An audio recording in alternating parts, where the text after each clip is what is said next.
potentially. Sort of. I think we, as players, I think we managed what we could as best as we could. I think both sets of teams were quite professional throughout. We found ourselves in a very strange position this week with bad light playing a major factor, which I don't think I've ever seen a game be affected by bad light as much as this, which is very frustrating, but also the weather as well. It's been very wet throughout the week, and ground staff have done everything they can to get it dry, and thankfully we've got some cricket today. But I do think it's hard to blame the umpires here. I think there's something bigger that needs looking at higher up the chain. Well, I don't know. I'm not sure exactly what the answers are, to be honest. So I don't want to comment too much on it. Maybe there's got to be a minimum standard of floodlights and play on throughout with a slightly redder ball, lighter red ball, rather than a dark Duke's ball. But, until those things change from the ICC, the umpires have got to follow the rules that are in front of them. And as players, we've just got to do as we're told. And I think both teams did that to the best of their ability this time around. Yeah, I mean, don't necessarily have to start every day at 10:30, but maybe if you need to make time up, that's something that you could look at throughout the game if you need to make time up.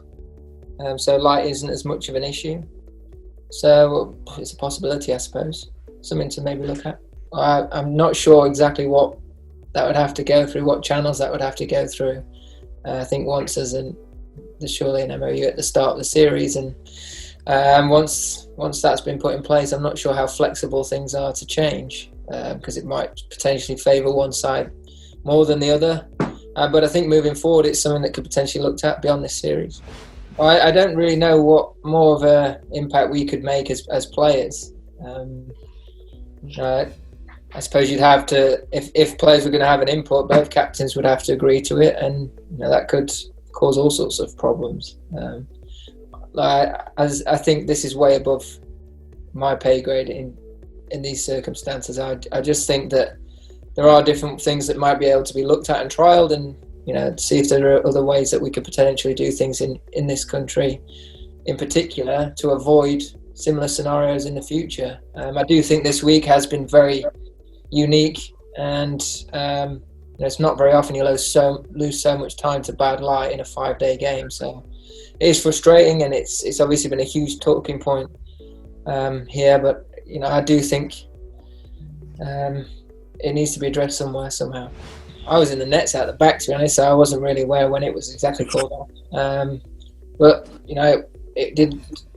I think it frustrated a lot of people seeing the sun out later on. The hard thing was to really understand how wet certain areas were and how long that was going to take to get ready. And I'm sure that was something that was if it wasn't going to rain again, that was something that was definitely discussed by officials.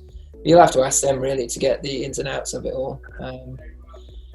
But of course, as players, we don't want to be sat watching it rain or us sat on the sidelines not play. We want to play. We want to be involved in exciting Test cricket and trying to make an impact on the world stage. So we're all for playing, but as long as it's safe and everyone's, we don't want anyone getting injured or hurt because of light or bad wet ground or surfaces.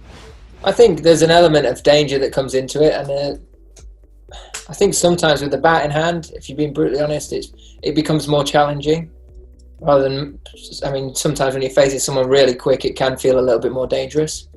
It can also be quite hard to, even if he's just trying to pick which way he's looking to swing it, or you might be trying to spot a googly from a leg spinner or whatever, and it's not as easy to pick out the hand.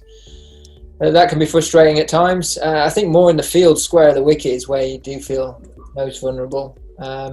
You don't want to be at fault running in the wrong direction, missing a big chance, one of their best players.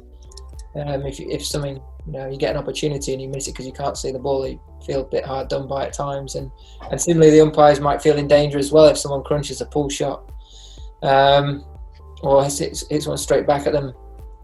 They've also got to be able to see and make the right decisions on field as well. So, we can talk. I'm sure you've talked so much about this already this week. I'm not sure I'm going to add anything worth or more interesting than all of your expertise added together. So I think I'd love to go and visit Pakistan. I think it'd be a great opportunity to go and play there. Personally, unfortunately, it's not my decision to make, but looks a wonderful country to go and play cricket in.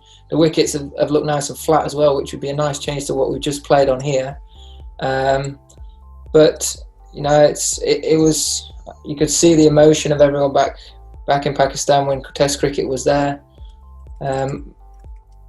Last year, I think, back end of last year, and also speaking to a few of the players, how much it meant to them as well. They really appreciated being able to play back in Pakistan too. But yeah, again, with such a busy schedule already backlogging due to COVID, it'd be interesting to see how that would work.